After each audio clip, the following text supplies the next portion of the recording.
So, hey everyone, welcome back to the channel. And today we were discussing the chapter number 6 for class 12, that is attitude and the social recognition.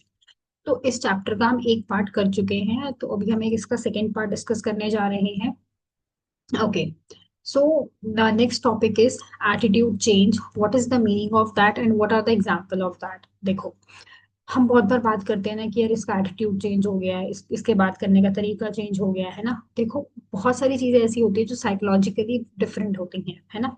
जब हम psychologically different चीजों के बारे में बात करते हैं तो इसका मतलब ये है कि हम डेप्थ में चीजों को समझने की कोशिश कर रहे हैं. तो एटीट्यूड चेंज होने का मतलब है कि किसी इंसान के सोचने के तरीके, उसके इमोशंस या फिर उसके बिहेवियर में जो चेंजेस आते हैं. ठीक है. अगर मान लो किसी चीज के बारे में हमारा जो नजरिया है या जो सोच है वो पहले कुछ और थी, अब बाद में कुछ और हो गई है, तो उसे हम एटीट्यूड चेंज बोलते हैं, है ना. तो सिंपल भाषा में, पहले अगर कोई बच्चा मैथ सब्जेक्ट को बोरिंग समझता था लेकिन किसी अच्छे टीचर की वजह से उसे मैथ्स इंटरेस्टिंग लगने लगा, तो ये एटीट्यूड चेंज है. और किसी को किसी ब्रांड के बारे में बुरा लगता था लेकिन कुछ अच्छे एक्सपीरियंस के बाद वही ब्रांड पसंद, मतलब पहले अच्छा नहीं लगता था, अब अच्छा लगने लग गया.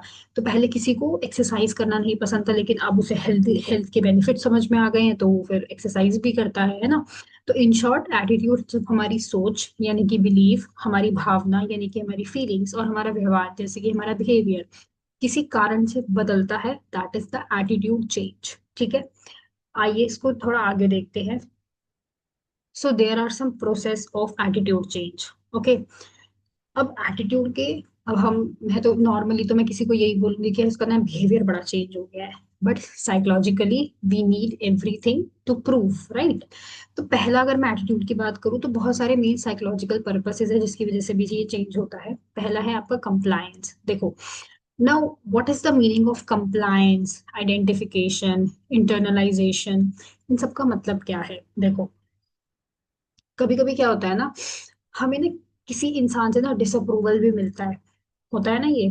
तो कंप्लायंस का मतलब ये है कि जब कोई इंसान किसी दूसरे के कहने पर या दबाव में आकर अपना बिहेवियर बदलता है लेकिन अंदर से उसकी सोच वैसी की वैसी ही है, दैट इज द कंप्लायंस. ठीक है. अगर टीचर कहे कि क्लास में शू पॉलिश करके आपको आना है, तो सिर्फ स्टूडेंट टीचर के कहने से ही उसको करेगा.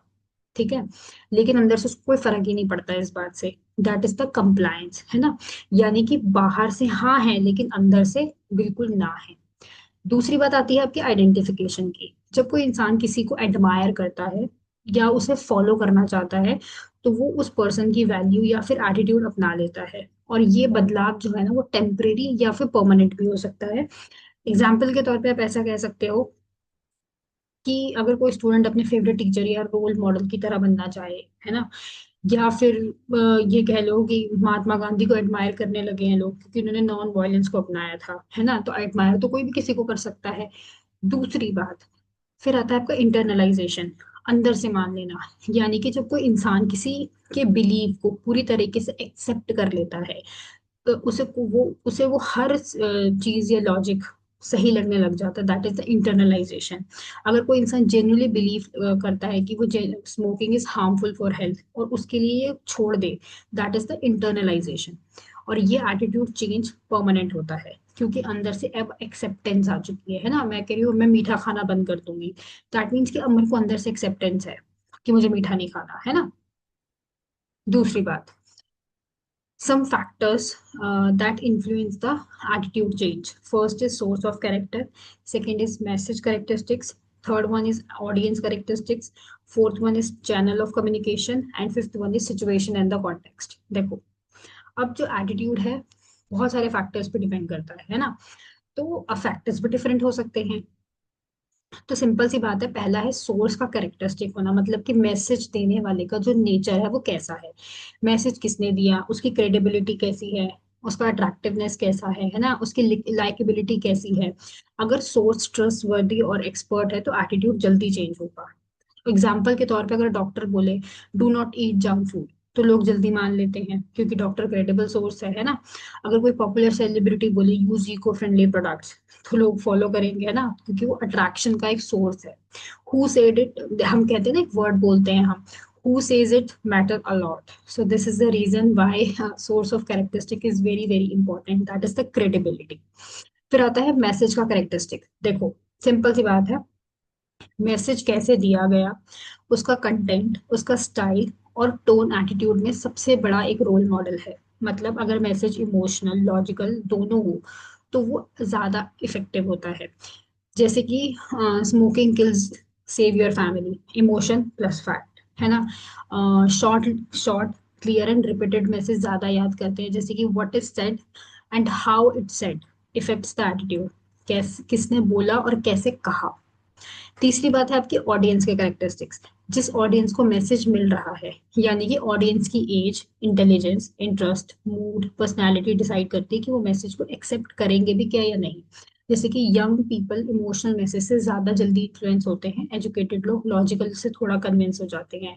That means to whom it said is also matters. फिर आता है चैनल ऑफ कम्युनिकेशन। देखो, मैसेज किस मीडियम से भेजा गया है, फेस टू फेस है, सोशल मीडिया है, टीवी प्रिंट है ना। तो फेस टू फेस कम्युनिकेशन ज्यादा पर्सनल और इफेक्टिव है। विजुअल और audio is just like aids, है ना। और तीसरा है आपका रिटन मैसेजेस, लॉजिकल पीपल को ज्यादा प्रभावित करता है। तो how the message is delivered influence मतलब बहुत ज्यादा उसको इन्फ्लुएंस करता है। वहीं आता है situation and the context. Message किस सिचुएशन में दिया जा रहा है, उस समय का एनवायरनमेंट, सराउंडिंग और पर्सन का मूड। अगर किसी मतलब ये लगा लो कि अगर किसी डिजास्टर के बाद क्लीनिनेस कैंपेन चलाया जाए तो लोग ज्यादा मोटिवेटेड रहते हैं ना। एग्जाम टाइम में अगर कोई बोले study hard for the success तो उसका इम्पैक्ट ज्यादा होगा। So when and where it's at can increase the decrease influence.